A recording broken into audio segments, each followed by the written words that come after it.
আজকে একদম সিম্পল একটি রেসিপি তোমাদের সাথে শেয়ার করব। যদিও সিম্পল কিন্তু এটি খেতে হয় অসাধারণ। মাঝে মধ্যে যখন কিছুই রান্না করতে ইচ্ছে করে না, তখন ঝটপট এই ভর্তাটা করে নিলে তৃপ্তি সহকারে ভাত খাওয়া যাবে। আশা করছি এই রেসিপিটা তোমাদের ভীষণ পছন্দ হবে। তো ফ্রেন্ডস, আমি তৃপ্তি, আর তোমরা দেখছো তৃপ্তির রসুইর ঘর। তাহলে চলো আর দেরি না করে শুরু করে দিই। প্রথমেই মজার এই ভর্তাটি তৈরি করার জন্য আমি ৪টি ডিম ভালোভাবে ধুয়ে সেদ্ধ হতে বসিয়ে দিয়েছি। কিছুক্ষণ ফোটার পর এগুলোকে একটু নেড়ে দিচ্ছি যাতে সমানভাবে ডিমগুলো সেদ্ধ হয়। এখানে ৪ জনের জন্য ভর্তা করব, সেজন্য ৪টি ডিম দিয়েছি। তোমরা তোমাদের পছন্দ অনুযায়ী ডিমগুলো দিবে।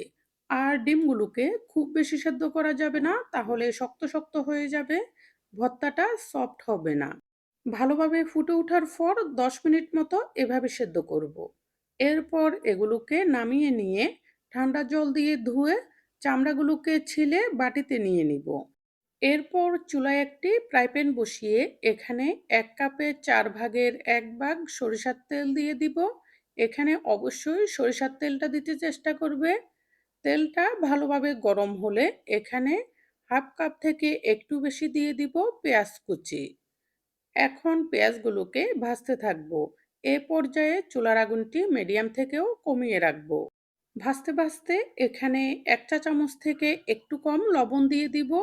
লবণ দেওয়ার কারণে সবগুলো উপকরণ ভাজার সময় তাড়াতাড়ি নরম হয়ে যাবে। এখানে লবণটা তোমাদের স্বাদ অনুযায়ী দিবে। আমি এখানে একেবারে লবণটা দিয়ে দিয়েছি, পরবর্তীতে আর লবণ দিব না। লবণটা দেওয়ার পর এই পেঁয়াজগুলোকে নেড়েচেড়ে হালকা লালচা মতো করে ভেজে নিব।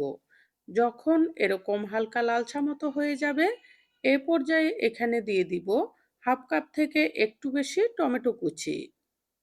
এখন টমেটোগুলোকেও পেঁয়াজের সাথে নেড়েচেড়ে কিছুক্ষণ ভেজে নিব, যতক্ষণ পর্যন্ত না টমেটোগুলো নরম হয়ে যায়।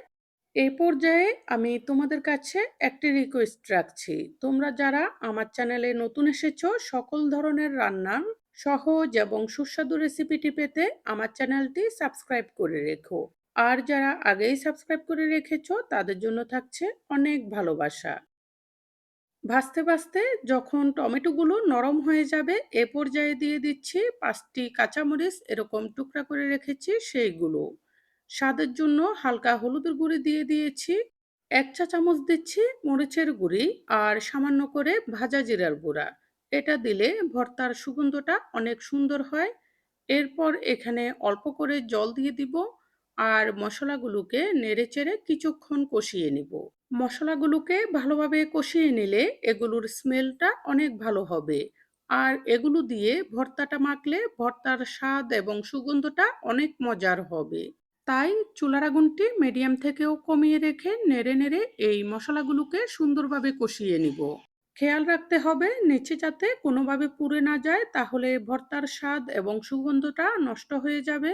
এগুলো প্রায় কষানো হয়ে গেছে। এ পর্যায়ে এখানে আমি অল্প করে ধনেপাতা কুচি দিয়ে দিচ্ছি। এটা ভর্তার স্বাদটাকে আরো দ্বিগুণ করে দিবে।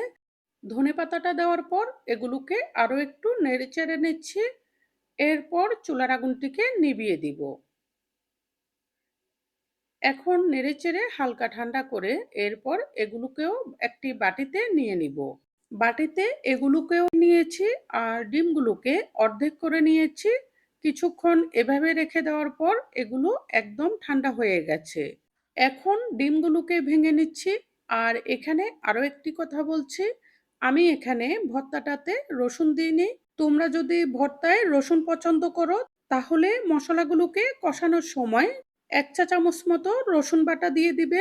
এই সম্পূর্ণ প্রসেসটা ফলো করে ডিম ভর্তা করলে তোমরা খেলেই বুঝতে পারবে সাধারণ ডিম ভর্তা খেতেও এতটা মজার হয়।